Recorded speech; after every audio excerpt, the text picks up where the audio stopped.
being 50 yards away from a triple homicide. That's never happened to me. At least you're kind of speechless and how something in a New York minute changed everything. Well, we are learning new details about a triple homicide that left Mount Washington neighbors shocked over the holiday weekend. Police confirmed the gunman attempted to commit after the shooting. He remains in critical condition at UC Medical Center. Our Brenda Ordonez has the latest. We're here at Good Samaritan Hospital. Tri-Health has confirmed 2 of the female victims worked here. Employees at a Sunoco gas station on the west side also confirmed the male victim recently worked there while attending IT classes. Now, how it is these victims knew each other and their relationship with the shooter, as well as a motive, that's still unclear. One neighbor, though, tells me a chilling encounter he had with the suspect moments before that shooting makes him believe it was premeditated. He parked his car right there in front of our place and got out and circled the apartment building and kept looking for something, and then got in his car and drove away. Doug Matthews says he saw the alleged gunman do that 2 more times Sunday afternoon. I went over and asked him, was he okay? And he said yes, he was, he was not unfriendly. My dog went up to him and he played with the dog for a second, and I said, well, you got a friend for life. And he said, no, maybe for a minute. And then he said, you can go now. Minutes later, gunfire erupted from that same apartment building on Beacon Street in Mount Washington. I hear this, pop, pop, pop, and I'm like, oh, that's weird. Brad Lark and his girlfriend Lisa live across the street from the scene. Brad says after the initial shots, he heard muffled arguments. It was like a parent yelling at their child in the backyard 3 yards over. It was like, Brad says the argument was followed by more gunfire. Police confirmed 2 women ages 20 and 22 and a 27-year-old man were killed in the shooting. We're told the women are related, but it's not clear how just yet. Officials say the gunman then turned the gun and is still in the hospital. We were totally blown away because nothing like that happens around here. Nathan Wells and his family live across the street from the crime scene that was taped off for hours. Still a lot of confusion as to any kind of motive or why anything would happen. 2 of the victims worked at Tri-Health. A statement from the hospital read in part, the Tri-Health family is devastated by the tragic passing of 2 cherished Good Samaritan Hospital team members. Their dedication and spirit touched everyone who worked alongside them. Outrage! The loss there. Isaiah Olubebi had so many family, friends, and loved ones attend the hearing today at District Court in Annapolis. They filled up half of the gallery in the second-floor courtroom. His mother wore her son's boxing medal around her neck. I don't know what justice will look like, honestly. I don't know if there's anything that could be done that would make it any better. As his family and friends continue to mourn the passing of 27-year-old Isaiah Olubebi, the young father and promising boxer who was shot and killed outside his Odenton townhome Monday night, they also packed the gallery of a courtroom in Annapolis today as the man charged with first-degree murder in the case, 36-year-old Nicholas Giroux, faced a district court judge and was denied bail. I just want people to know that my brother was a great father, a great man. He just wanted to be nothing but a great boxer. Through court filings and proceedings, we learned the suspect and the victim were neighbors who lived just a few doors apart along Meadow Mist Way in Odenton.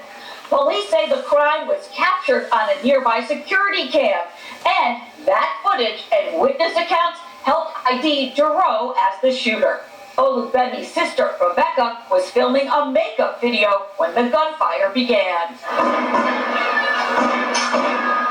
He always looked out for everyone and made sure that everyone was good. There is no way to describe this other than an execution, the prosecutor told the judge today. He fired between 6 and 14 shots, then paused, and then came back to fire 3 more shots into the victim.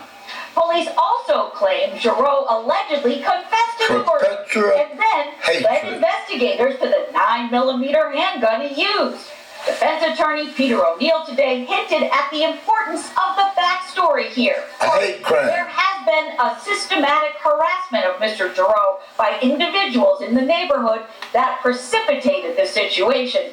And he added, "We will prove it at trial." The court was told that the suspect has 7 prior criminal convictions. Tonight, he is being held behind bars at the Jennifer Road Detention Center on charges of first and second degree murder. An absolutely hate crime. Perpetual hate. Annapolis, I'm Kate Amara, WDAL TV 11 News. All right, peace and blessings, peace and blessings. All praise is due to the Most High, and I don't know how this story slipped by my sight. This happened in July of last year, July 2024, where you see that evil specimen, the Neanderthal Nicholas Giroux, take the life of the young boxer, I think he was Nigerian boxer, up in the Maryland area. Where's the hate? Absolutely extreme perpetual hate. Where's the outrage? Huh? Where's the outrage?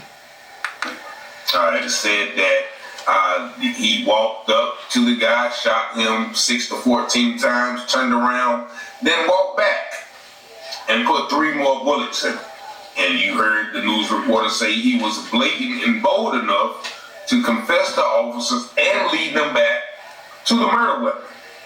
And you're going to hear some more about his brashness when talking to people over the jail phone awaiting trial. Now, fortunately for this incident, the killer, the thug, the criminal, who had an extensive criminal record and had just pulled a gun out on the man's family about 2 weeks ago, he was sentenced to life in prison just recently. Actually, life plus 20 years. Nevertheless, he still showed no remorse all throughout his trial up to the very end, in which he tried to say that he was sorry. But the judge didn't buy it and gave him that harsh sentence. Now I'm going to play a couple more videos that give you a little more detail onto how this all came about and transpired. Once again, these videos are used for fair use for literary and commentary purposes. Why not capital punishment? They gave him life, right? Why not capital punishment? If a black man had done that to a white person, shot them 12 times and then came back and shot him 3 more times, it would have been outrage like nothing else on earth. Of a 2-year-old boy was sentenced to life plus a consecutive 20 years in prison. Even up until the last minute, Mr. Giroux was still showing his hatred and his animosity, and it's very disturbing. And I think it's a wake-up call that we have to not think of people by the color of their skin. The hearing today equal parts heartbreaking and horrifying. The court was shown surveillance video that showed Nicholas Giroux shooting his neighbor 15 times as Isaiah yelled out 8 times for his father. And then the court heard a series of recorded jail calls from July, August, and September after the murder, in which the defendant was heard mocking his victim, bragging about the incident, and laughing about it too. It's senseless. It's senseless. Good guy. I miss him. I miss him. The defendant did speak in his own defense. He said, "I'll never forgive myself for what I've done. It was wrong." The judge wasn't buying it, though, and cited those comments in the recorded jail calls before sentencing him to life plus a consecutive 20 years. And so you hear the prosecutor struggling to say that we have to look at people other than the color of their skin. But it's evident that this white man felt that